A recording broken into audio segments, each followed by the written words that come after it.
menjelaskan materi perilaku konsumen chapter 7 tentang pengaruh kelompok pada perilaku konsumen.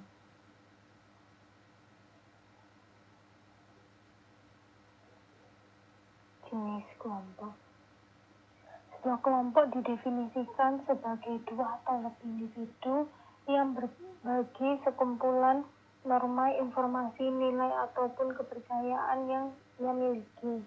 Sehingga di dalam sebuah kelompok terdapat beberapa hubungan-hubungan yang dapat mempersolidaritaskan mereka.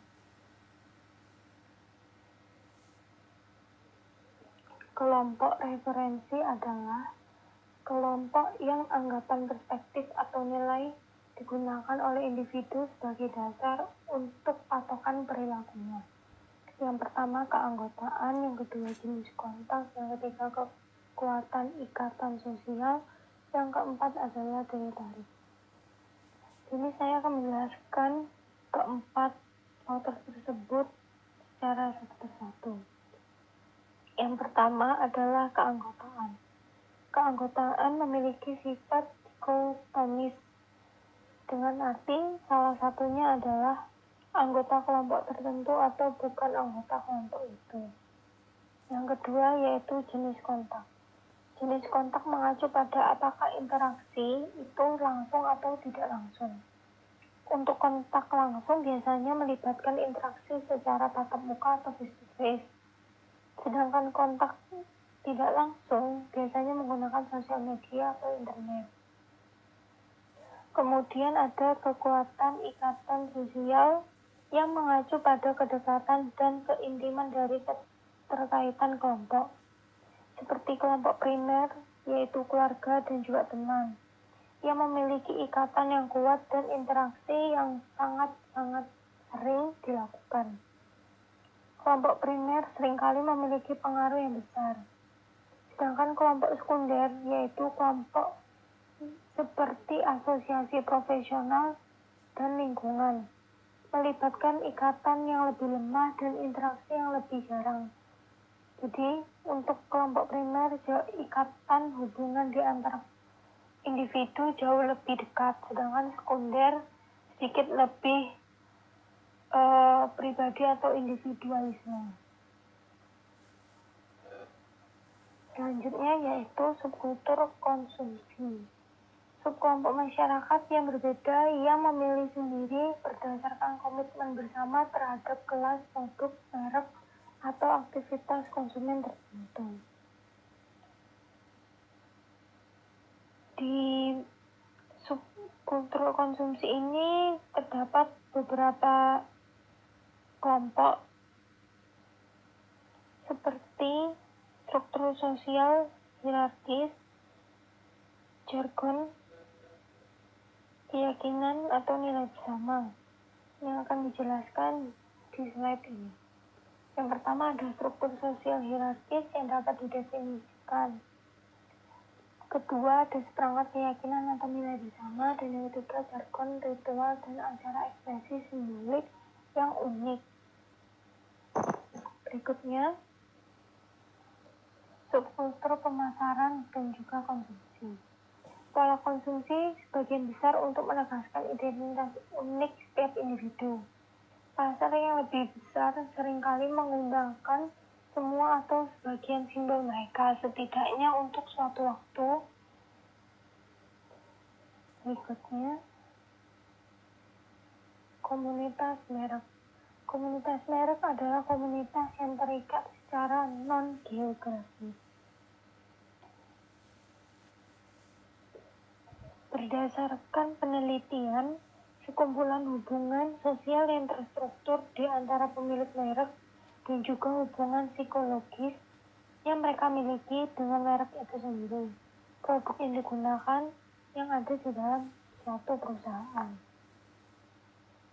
Komunitas ini dicirikan oleh kesadaran akan jenis, ritual, dan tradisi bersama, serta rasa tanggung jawab dan juga moral yang ada di komunitas tersebut.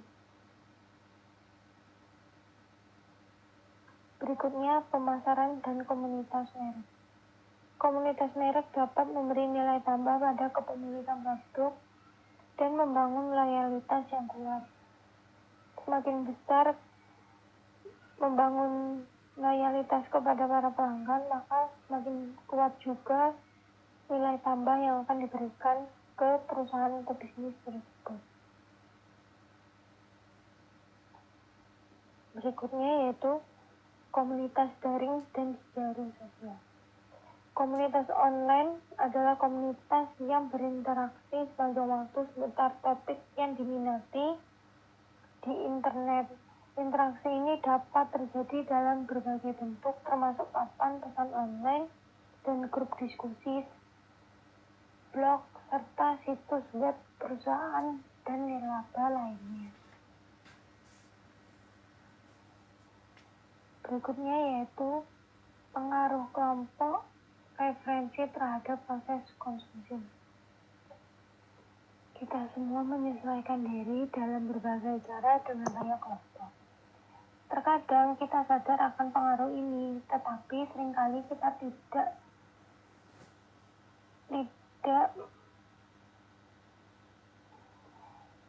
tidak banyak tindakan yang harus diambil dari proses yang ada di pengaruh lingkungan kita. Sebelum memeriksa implikasi pemasaran dari kelompok referensi, kita perlu memberikan sifat pengaruh kelompok referensi yang lebih dekat. Menurut Hawkins et al. Tahun 2007, terdapat 3 pengaruh kelompok referensi, yaitu pengaruh informasional, terjadi ketika seorang individu menggunakan perilaku dan pendapatan anggota KR sebagai sumbangan informasi yang sangat berguna. Yang kedua, pengaruh normatif, kadang-kadang merujuk pada pengaruh utilitarian, terjadi ketika individu memenuhi ekspektasi kelompok untuk mendapatkan reward atau penghargaan langsung untuk menghindari sanksi. Yang terakhir yaitu pengaruh identifikasi, juga disebut sebagai value expressive influence, terjadi ketika individu telah mengalami internalisasi nilai dan norma di dalam grup atau organisasi tersebut. Penjelasan yang saya tadi jelaskan termasuk dengan sifat pengaruh grup referensi yang terjadi dalam ketiga bentuk pengaruh tersebut. Berikutnya tingkat pengaruh kelompok referensi. Grup referensi mungkin tidak memiliki pengaruh dalam situasi tertentu, atau mereka dapat mengaruhi penggunaan kategori produk, jenis produk yang digunakan, atau merek yang digunakan. Pengaruh kelompok paling kuat ketika pengguna produk atau merek terlihat oleh kelompok tersebut. Berikutnya, pengaruh kelompok referensi semakin tinggi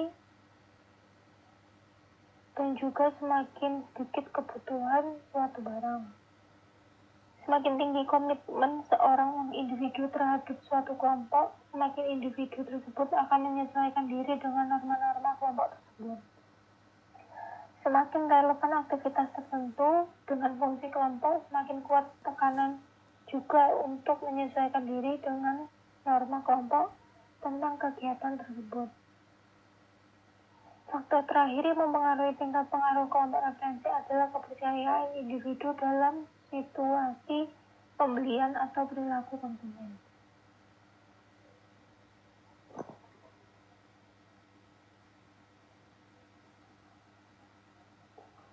Strategi periklanan atau advertising adalah semua bentuk presentasi non-personal dan promosi barang, jasa, dan gagasan yang dibayar oleh sponsor tertentu.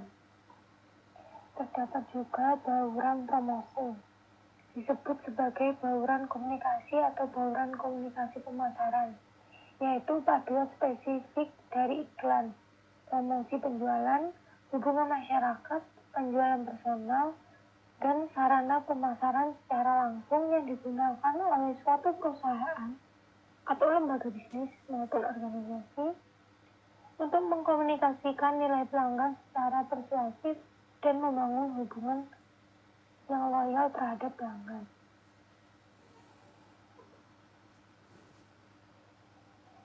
Berikutnya yaitu komunikasi dalam kelompok dan kepemimpinan pendapat. Pertama adalah dengan mengamati atau berpartisipasi dengan mereka saat mereka menggunakan produk dan layanan. Kedua, mencari atau menerima nasihat dan informasi dari mereka dalam bentuk komunikasi dari mulut ke mulut atau WOM yang disebut juga dengan word of mouth.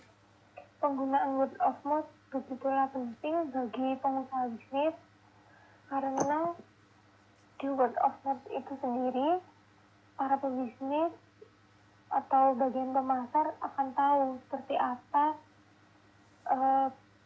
kira-kira kritik, saran, pendapat, masukan dari suatu pelanggan untuk melakukan evaluasi terhadap produk-produk atau jasa yang ia tawarkan di pangsa pasar, sehingga ia dapat tahu kelemahan dan juga kelebihan yang diminati oleh para pelanggan tersebut, sehingga pemilik bisnis tersebut akan terus melakukan evaluasi terhadap produk-produk atau jasa yang ia berikan, sehingga ia dapat menyaingi atau lebih unggul dari produk kompetitor yang berbisnis di bidang yang sama. Situasi di mana WOM dan kepemimpinan opini terjadi. Pertukaran nasihat dan informasi antar anggota kelompok dapat terjadi secara langsung dalam bentuk word of mouth ketika satu individu mencari informasi dari orang lain, atau ketika suatu individu memberikan informasi. Seperti yang tadi saya jelaskan, ketika kita memberikan informasi kepada konsumen kita terhadap produk-produk yang kita tawarkan, atau bahkan sebaliknya, pelanggan yang akan memberikan kita suatu informasi seperti mungkin kelebihan atau keunggulan dari kompetitor, sehingga kita dapat mengevaluasi kembali produk-produk atau jasa yang kita pasarkan di pangsa pasar.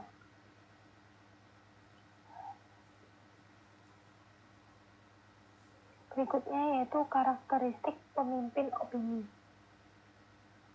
Karakteristik yang paling menonjol dari pemimpin opini adalah keterlibatan jangka panjang yang lebih besar dengan kategori produk dibandingkan dengan pemimpin non-opini dalam grup. Aktivitas ini paling sering digunakan pada individu dengan karakteristik demografis yang serupa.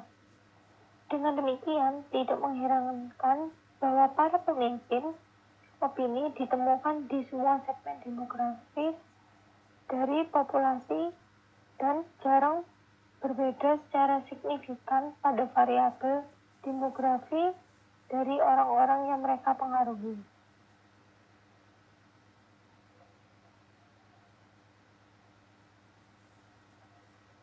Berikutnya yaitu pengambilan sampel produk. Pengambilan sampel terkadang disebut penyamaian, melibatkan pengiriman sampel produk ke tangan sekelompok konsumen potensial. Pengambilan sampel bisa menjadi alat word of mouth atau WOM yang sangat manjur jika melibatkan individu yang cenderung menjadi pemimpin opini. Terdapat juga kegiatan yaitu membuat buzz yang didefinisikan sebagai perluasan eksponensial dari word of mouth. Buzz umumnya tidak didukung oleh anggaran periklanan yang besar, tetapi seringkali tercipta dari kegiatan pemasaran itu sendiri.